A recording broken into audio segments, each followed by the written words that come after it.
सारे लोग आते हैं और मुझे युवराज कह के बुलाते हैं कि कम से कम आप जो है इस भाषा का प्रयोग नहीं करिएगा, क्योंकि मैं जनता के बीच रहता हूं और मैं युवराज नहीं हूं, मैं आम जनता के लिए एकदम उसी के समान। सरकारी फंड जो लोगों तक सही रूप से पहुंच नहीं पा रहा है, उसको पहुंचाने के लिए किसी न किसी को आगे आना पड़ेगा, जनता को जागरूक करना पड़ेगा कि वो अपने हक के लिए आवाज़ उठाएं, जहां गलत हो रहा है उसके लिए आवाज़ उठाएं, और समाज में जो भी तबका है, जो भी वर्ग है, उसका विकास पता चलेगा कि हम इस अपने स्तर पे भी आज से नहीं हमेशा से उस चीज़ के लिए तत्पर रहे हैं। लोगों के लिए, समाज के लिए हमारा दरवाजा हमेशा के लिए से खुला रहा है और आगे भी सस्टेनेबल डेवलपमेंट, स्थिर विकास की आवश्यकता है, जो कि शिवहर उससे काफ़ी दूर है।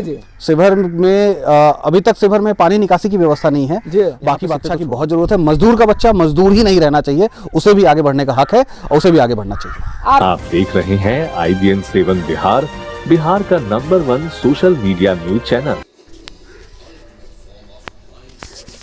आप देख रहे हैं IBN 7 बिहार और मैं हूं निर्भय कुमार सिंह। अभी मैं शिवहर में हूं और हमारे सामने यहां के नगर परिषद के भावी प्रत्याशी श्री राजनंदन सिंह जी हमारे सामने हैं और यह शिवहर राज परिवार से भी आते हैं। एक चीज़ मैं जानकारी साझा कर दूं कि इनसे जो हमारी बात हुई थी, उन्होंने कहा कि बहुत सारे लोग आते हैं और मुझे युवराज कह के बुलाते हैं कि कम से कम आप जो है इस भाषा का प्रयोग नहीं करिएगा, क्योंकि मैं जनता के बीच रहता हूं और मैं युवराज नहीं हूं, मैं आम जनता के लिए एकदम उसी के समान हूं। तो चलिए, इनके यह तो बहुत बड़ी बात है कि आज के युग में भी ऐसा सोच रखते हैं।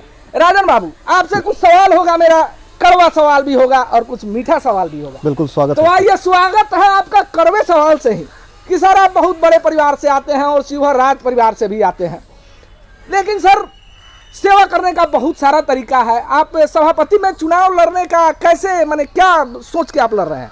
जहाँ तक बात रही सेवा करने की, आप शिवहर की जनता से पता कर सकते हैं। हम लोग हमेशा से तत्पर रहे हैं शिवहर के लिए, हमारा परिवार हमेशा से तत्पर रहा है शिवहर के लिए। मगर शिवहर नगर परिषद एक ऐसी संस्था है जिसको शिवहर के डेवलपमेंट के लिए ऐसा है पंचायती राज व्यवस्था, जो शिवहर के विकास के लिए या पंचायती क्षेत्र के विकास के लिए जिसको बनाया गया था, वो अपने कार्य में विफल रही। तब हमें इसके लिए अग्रसर होना पड़ा कि नहीं, अब अगर हम लोग आगे नहीं आएंगे तो ये जो सरकारी सुविधाएं, सरकारी फंड जो लोगों के लिए आ रहा है, जिसको सरकारी फंड जो लोगों तक सही रूप से पहुंच नहीं पा रहा है, उसको पहुंचाने के लिए किसी न किसी को आगे आना पड़ेगा, जनता को जागरूक करना पड़ेगा कि वो अपने हक के लिए आवाज़ उठाएं, जहां गलत हो रहा है उसके लिए आवाज़ उठाएं, और समाज में जो भी तबका है, जो भी वर्ग है, उसका विकास एक समान हो।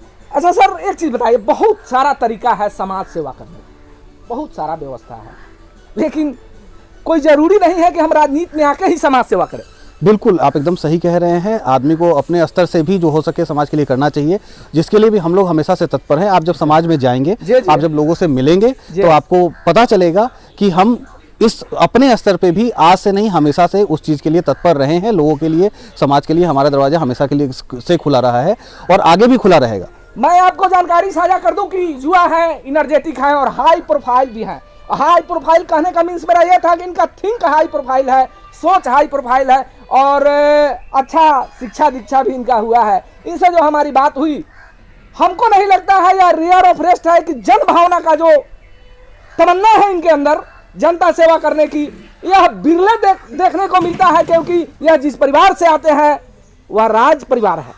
और सबसे पहले इन्होंने जो सोच दिखाई कि मुझे युवराज कहकर संबोधित नहीं करना है, जनता के लिए सबसे बड़ी उपलब्धि तो यही साबित हो गई कि जन भावना के प्रति इनकी जो आस्था है, यह आगे भविष्य में बहुत बड़ा मार्गदर्शन की तरफ ले जाता है।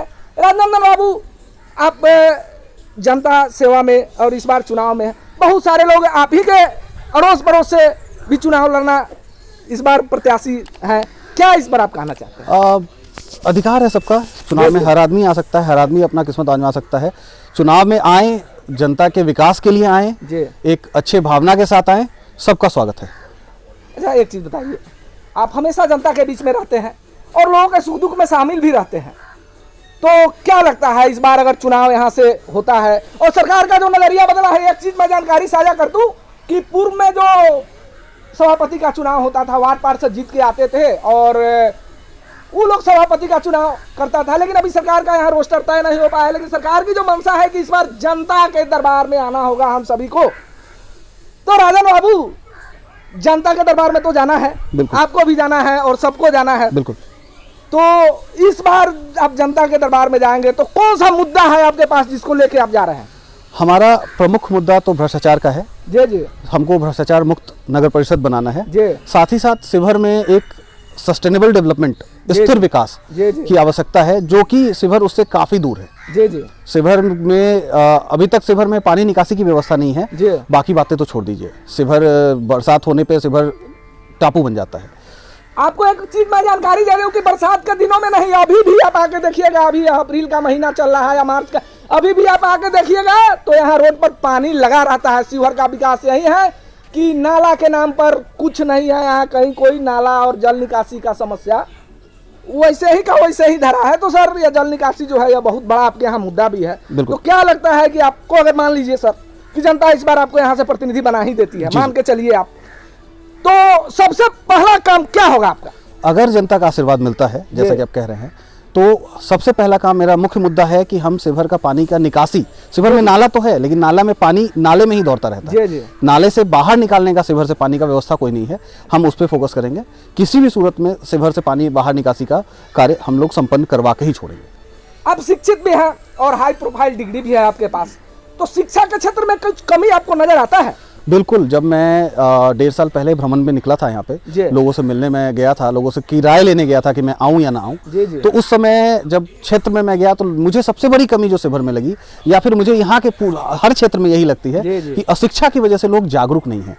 लोगों का अपना अधिकार जो मांगना चाहिए वो अशिक्षित हैं, जिसकी वजह से वो नहीं मांग पाते हैं, जिसकी वजह से वो दब के रहते हैं। सबसे बड़ा कमी यहाँ पे अशिक्षा का है, जिस पे भी मैं काम करूंगा। यहाँ पे शिक्षा की बहुत जरूरत है। मजदूर का बच्चा मजदूर ही नहीं रहना चाहिए, उसे भी आगे बढ़ने का हक है और उसे भी आगे बढ़ना चाहिए। आप सुन सकते हैं इनके बातों को। यह बात जो है कोई शिक्षित आदमी ही बोल सकता है कि जब तक शिक्षा में विकास नहीं होगा तब तक समाज का सही निर्माण नहीं होगा, सही दिशा नहीं होगा, और जब तक सही शिक्षा नहीं होगा देश और राज्य और कस्बा आगे नहीं बढ़ सकता है। चलिए मिलते हैं फिर किसी दिन दूसरे जगह से, तब तक के लिए बने रहिए IBN 7 बिहार के साथ। धन्यवाद। चैनल को लाइक, सब्सक्राइब और शेयर करें, साथ ही बेल आइकॉन दबाएं।